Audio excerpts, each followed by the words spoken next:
ಯಾವುದೋ ಕಾಲದಲ್ಲಿ ತಗೊಂಡಿದ್ದ ಜಮೀನು ಹೀಗೆ ಸತ್ಕಾರಕ್ಕೆ ಒದಗುತ್ತೆ ಅಂತ ನಾನು ಅಂದ್ಕೊಂಡೇ ಇರಲಿಲ್ಲ.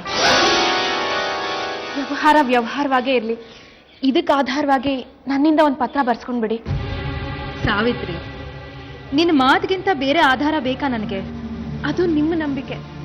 ಆದ್ರೆ ನರಸಿಂಹರಾವ್ ಅವ್ರ ಹೆಂಡತಿಯಾಗಿ ಇಷ್ಟು ದೊಡ್ಡ ಹಂಗ್ನಲ್ಲಿರೋದಕ್ಕೆ ನನಗೆ ಇಷ್ಟ ಇಲ್ಲ. ದಯವಿಟ್ಟು ನಿಮ್ಮ ಹಣನ ಇಷ್ಟು ದಿನದಲ್ಲಿ ವಾಪಸ್ ಕೊಡ್ತೀನಿ ಅಂತ ಬರೆಸ್ಕೊಂಡು ನನ್ನಿಂದ ಒಂದು ಸಹಿ ತಗೊಂಡ್ಬಿಡಿ. ನಿನ್ನಿಷ್ಟ ಸಾವಿತ್ರಿ. ಒಂದ್ ನಿಮಿಷ ಟೈಪ್ ಮಾಡ್ಸ್ಕೊಂಡ್ಬಿಡಿ. ಅಯ್ಯೋ, ಅದೆಲ್ಲ ನೀವು ಆಮೇಲೆ ಮಾಡಿಸ್ಕೊಳ್ಳಿ, ಕೊಡಿ ಇಲ್ಲಿ.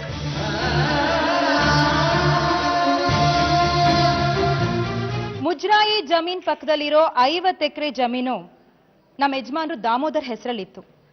ಈಗ ನಾನು ಇದನ್ನ ಸಾವಿತ್ರಿ ಅವ್ರಿಗೆ ಮಾರಿದ್ದೀನಿ.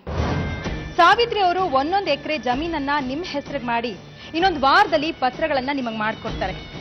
ನಾನು ಈಗಲೇ ಈ ಪತ್ರಗಳನ್ನೆಲ್ಲ ತಹಸೀಲ್ದಾರ್ ಸುಪರ್ತಿಗೆ ಕಳಿಸ್ಕೊಡ್ತೀನಿ. ಜಗು,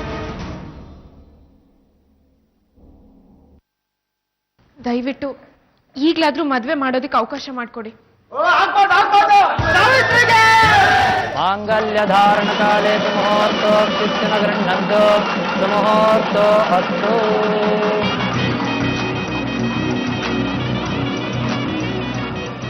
ಒಟ್ನಲ್ಲಿ ಮದುವೆ ಸುಗಮವಾಗಾಯ್ತಲ್ಲ, ಅದೊಂದು ದೊಡ್ಡ ಸಂತೋಷ. ಎಲ್ಲಿ ಮುಗಿಯತ್ತೆ? ನಾನ್ ಸೆನ್ಸ್. ಯಾರ್ದೋ ದುಡ್ಡು ಎಲ್ಲಮ್ಮನ್ ಜಾತ್ರೆ.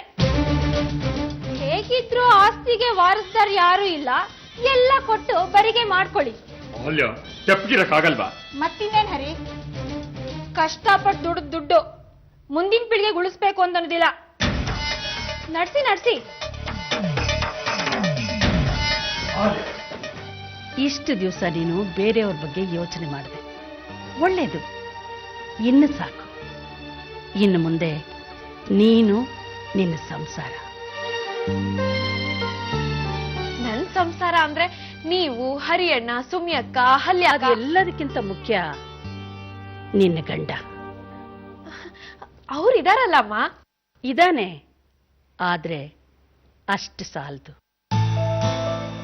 ಅಂದ್ರೆ ನೇರವಾಗಿ ಕೇಳ್ತೀನಿ,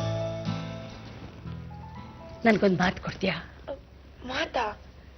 ಹಾ, ಆದಷ್ಟು ಬೇಗ ನನ್ಗೆ ಮೊಮ್ಮಗುನ ಎತ್ಕೊಡ್ತೀನಿ ಅಂತ ಮಾತು ಕೊಡು.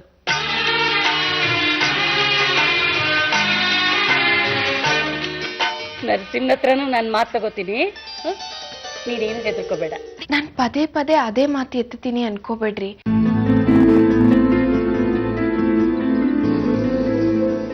ನನಗೆ ನನ್ನದೇ ಆದ ಮಗು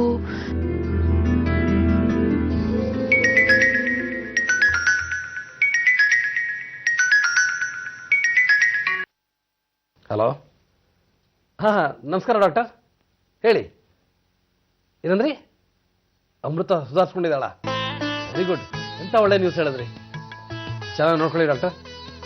ಏನಂದ್ರಿ? ಆದಷ್ಟು ಬೇಗ ಮನೆಗೂ ಕರ್ಕೊಂಡು ಹೋಗ್ಬೋದಾ? Very good. Thank you very much doctor, thank you very much. Amrita ಹುಷಾರಾಗ್ತಿದ್ದಾಳಂತೆ, ಆದಷ್ಟು ಬೇಗ ಮನೆಗೂ ಕರ್ಕೊಂಡು ಹೋಗ್ಬೋದಂತೆ. ತುಂಬಾ ಸಂತೋಷ ರೀ. ಅವಳು ಮೊದ್ಲಿನ ಹಾಗೆ ಆಗ ಮನೆಗೆ ಬಂದ್ಬಿಟ್ರೆ ಈ ಮನೆ ನಂದನ ಮನಾನೆ. ಎಸ್, ನಂದನ ಮನನೇ.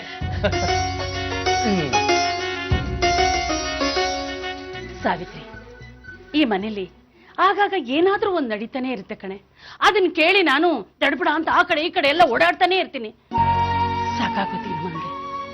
ನೋಡು, ನನಗೆ ಒಂದು ಮುದ್ದಾದ ಮಗುನ ಎತ್ಕೊಟ್ಬಿಡು. ಆ ಮಗುನ ಆಟ ಆಡಿಸ್ತಾ ಹಾಗೇ ಕಾಲ ಕಳೆದ್ಬಿಡ್ತೀನಿ. ಇದು ಮಾಸ್ಟರ್ ಪ್ಲಾನ್. ನೋಡು, ನೀನು ನಿನ್ ಗಂಡ ಇಬ್ರು ಹಸೆ ಮನೆ ಮೇಲೆ ಕೂತ್ಕೊಂಡು ಪೂಜೆ ಮಾಡಿ ನಿನ್ನ ಆಸೆ ಎಲ್ಲ ನೆರವೇರುತ್ತೆ ಕಣೆ.